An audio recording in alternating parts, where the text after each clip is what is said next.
September 2 power star Pawan Kalyan పుట్టినరోజు. ఆ రోజు అభిమానులకు పెద్ద పండగ రోజు.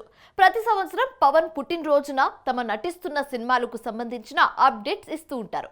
అయితే ఈ సంవత్సరం మాత్రం పవన్ సినిమాలకు సంబంధించి అప్డేట్స్ రానే రాలేదు. కారణం ఏంటి? పవన్ నటిస్తున్న 3 సినిమాలు థియేటర్స్ లోకి వచ్చేదెప్పుడు? Power star Pawan Kalyan OG, Harihara Veeramallu, Ustaad Bhagat Singh చిత్రాల్లో నటిస్తున్నారు. అయితే ఓజీ, వీరమల్లు చాలా వరకు పూర్తయ్యాయి, కానీ ఉస్తాద్ భగత్ సింగ్ మాత్రం చాలా వరకు షూటింగ్ చేయాల్సి ఉంది. ఈ 3 సినిమాల నుంచి పవన్ పుట్టినరోజు సందర్భంగా అప్డేట్స్ ఇవ్వాలి అనుకున్నారు, కానీ తెలుగు రాష్ట్రాల్లో వరదలు రావడం వలన ఎలాంటి అప్డేట్స్ ఇవ్వలేదు.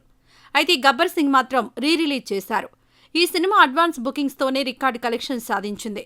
ఇక విడుదలైన ప్రతి ఏరియాలో గబ్బర్ సింగ్ మూవీకి అనూహ్య స్పందన వచ్చింది.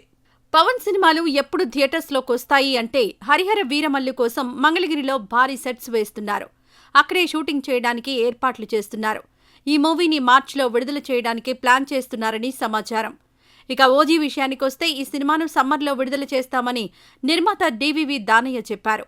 దీనిని బట్టి వీరమల్లు మార్చిలో వస్తే ఓజీ మేలో వచ్చే ఛాన్స్ ఉంది. ఇక ఉస్తాద్ భగత్ సింగ్ జనవరికి షూటింగ్ కంప్లీట్ చేయాలనేది ప్లాన్. ఓజీ, వీరమల్లు రిలీజ్ అయిన తర్వాత ఉస్తాద్ భగత్ సింగ్ సరైన టైం చూసి విడుదల చేయాలి అనుకుంటున్నారు. ఏది ఏమైనా నెక్స్ట్ ఇయర్ పవన్ నుంచి 3 సినిమాలు రిలీజ్ కావడం మాత్రం ఖాయం. మరి ఈ 3 సినిమాలతో పవర్ స్టార్ ఏ రేంజ్ సక్సెస్ సాధిస్తారో చూడాలి.